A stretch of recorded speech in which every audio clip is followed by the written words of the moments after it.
पूछ लीजिए। मैं इस हुकूमत के सारे फैसलों के पीछे खड़ा हुआ हूं और बिल्कुल पाबंद हूं और बिल्कुल मैं इसको ओन करता हूं।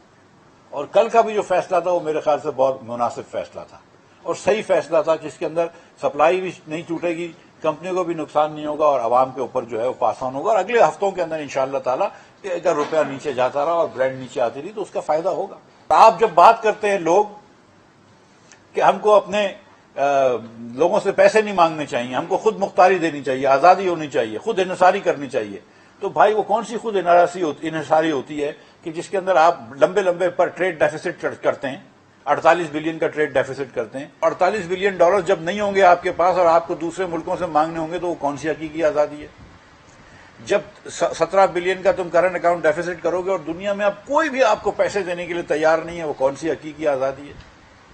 जब आईएमएफ ने आपसे एकदम मुंह मोड़ लिया और आपने आईएमएफ से मुंह मोड़ लिया, आपने उनके मुआहिदा करके आए, आपने साइन करी और फिर आप जाके कहते हैं कि मैं अपने दोस्तों को एमनेस्टी भी दूंगा, फिर आप जाके फ्यूल भी सब्सिडी देते हैं, फिर जाके आप पेट्रोल पे सब्सिडी देते हैं, जब आके फिर जाके आप बिजली पे सब्सिडी देते हैं, तो वो कौन सी आजादी है जब आपको डिफॉल्ट नजर आ रहा है।